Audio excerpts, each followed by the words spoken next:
keprihatinan kita atas usaha yang dilakukan oleh SPR yang telah disentuh sebelum ini dalam sidang media oleh Timbalan Presiden Azmin dan juga Jawatankuasa PSC Anthony Loke dan Dr. Hatta, dan semalam di Parlimen oleh YB Fuzia, dan soalan juga oleh YB Tian Chua. Yang saya nak tekankan ialah bahawa kita sekarang punyai cukup bukti bahawa SPR merencanakan satu penipuan besar-besaran dalam pendaftaran pengundi. Dan kalau ini dilaksanakan, saya kira pilihan raya yang akan datang ini akan menunjukkan, membuktikan pilihan yang kecoh dengan penyertaan dan penglibatan langsung SPR. Saya akan berikan bukti. Semalam di Parlimen, Fuziah telah berikan contoh yang jelas. Ya. Bukti dikemukakan.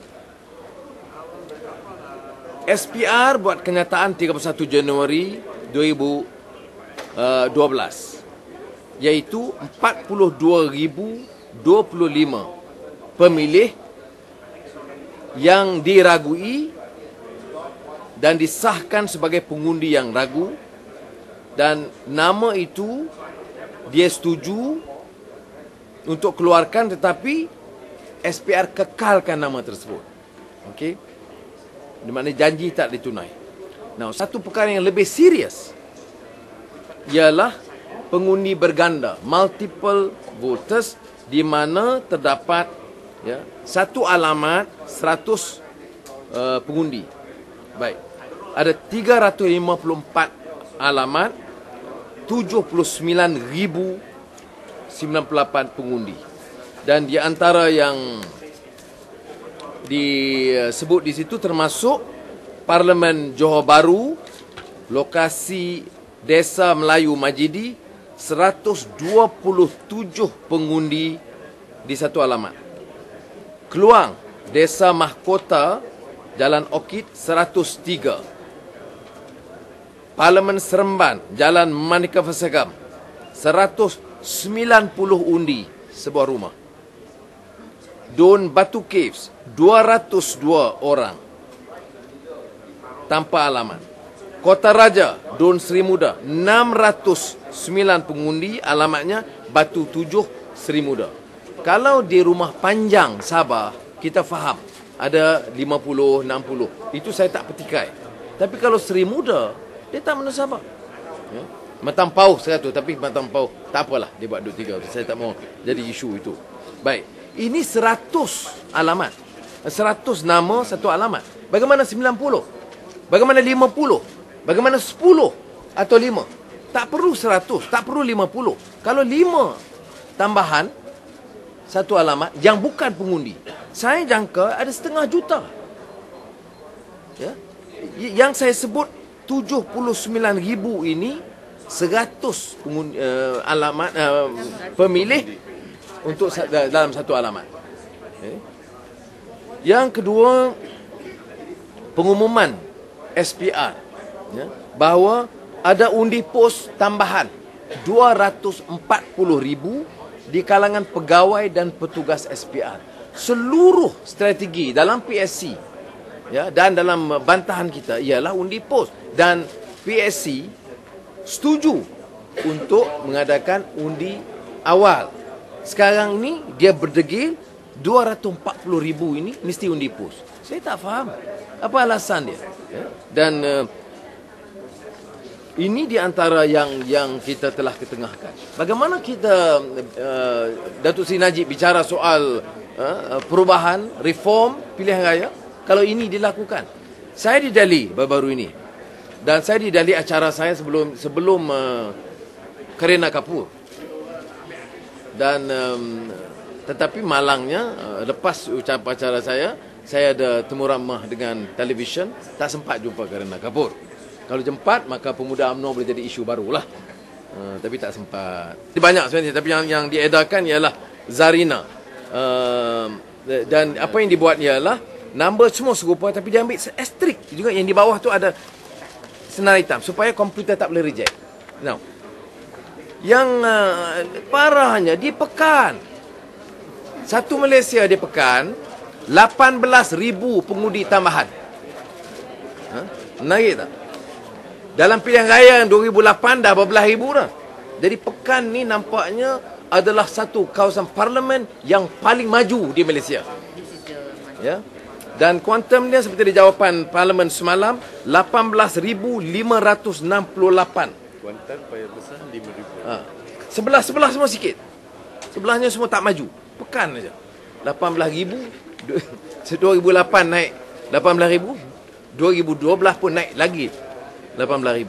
Now, tapi berikut dengan jawapan ini, saya memang utusan tak boleh lapor, tapi tak apa saya nak sebut juga. Sekurang-kurangnya di sini sudah faham. Jangan, editor tak akan faham.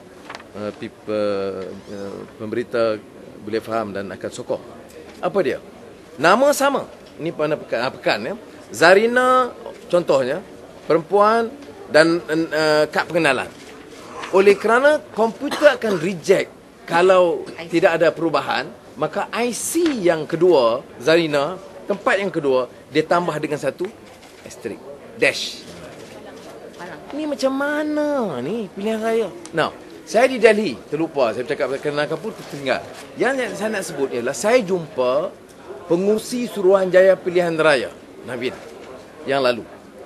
Dia pagi itu, masa waktu pagi, saya nak tanya dia, macam mana India 1 bilion penduduk boleh ada pilihan raya dan tidak ada bantahan begini rupa.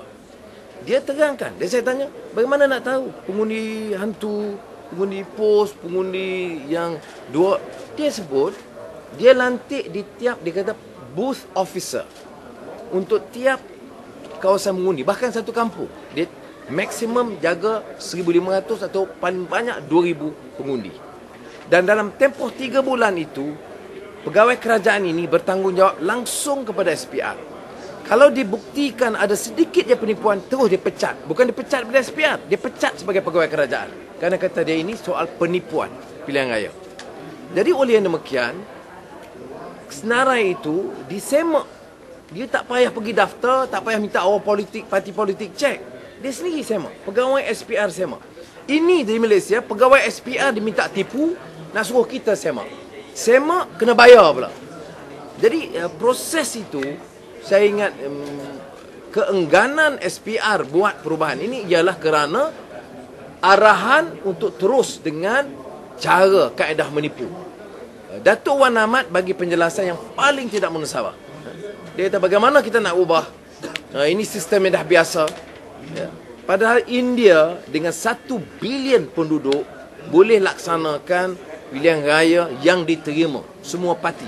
Sebab itu bila ada upacara penghargaan kepada Navin masa dia bersara, itu sambutan oleh semua, Perdana Menteri, Ketua Pembangkang, semua pimpinan parti politik hadir untuk menyatakan penghargaan kerana Suruhanjaya Pilihan Raya itu menjalankan tugas dengan telus dan bersih. Ya, dia gini, dia tak fikir kita boleh buat analisa sedemikian rupa ya. Dia ingat ini dah komputer ada, dia minta. Tetapi bila MIMOS diminta oleh PSC, dia tak setuju mulanya. Tapi PSC mendesak, akhirnya MIMOS diminta cek. Ya. Tapi MIMOS cek, setakat yang MIMOS diberi tugas lah. Ya. Tapi apa yang dibuat oleh tim lain, termasuk Fuzia, ialah buat analisa asing. Kita ambil petugas, kita ambil pakar-pakar komputer ini, buat analisa dan kita dapat angka-angka ini. Yang tentunya sedikit mengejutkan SPR. Tetapi ini setakat kita upaya. Umpamanya, peringkat awal 100 nama satu alamat. Tapi kita tak pergi lagi 5 nama satu alamat, 10 nama satu alamat. Belum tentu pengundi di situ. Ya. Tapi 100 nak tunjuk kepada masyarakat betapa besarnya penipuan yang diteruskan.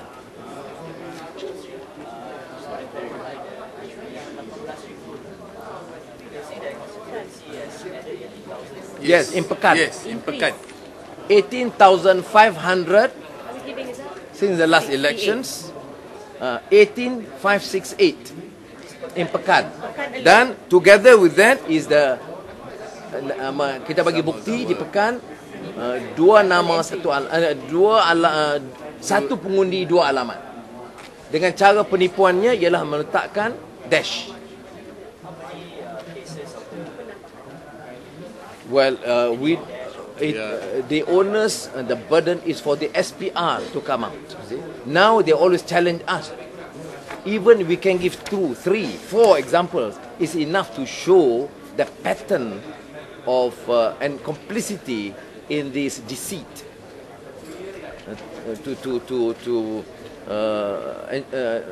continue their fraudulent practice in the elections. So I think now we have enough evidence to prove that the Election Commission must come out with an answer, otherwise they should withdraw and we appoint a new credible team to conduct elections in Malaysia. Saya sebenarnya tak campur. I mean, this is the first time I'm coming up because I've listened to the report of the PSC patiently. We brought it up at the Pakatan Rakyat meeting, and Fauziah came out with this detailed analysis. And I don't think we need to keep quiet anymore. I mean, PSC, they can continue. Yes, there are certain decisions, proposals accepted by the PSC, but the fundamental issue of electoral roll is not resolved. The fundamental issue is the right of every citizen to vote, and this has been denied by the Election Commission.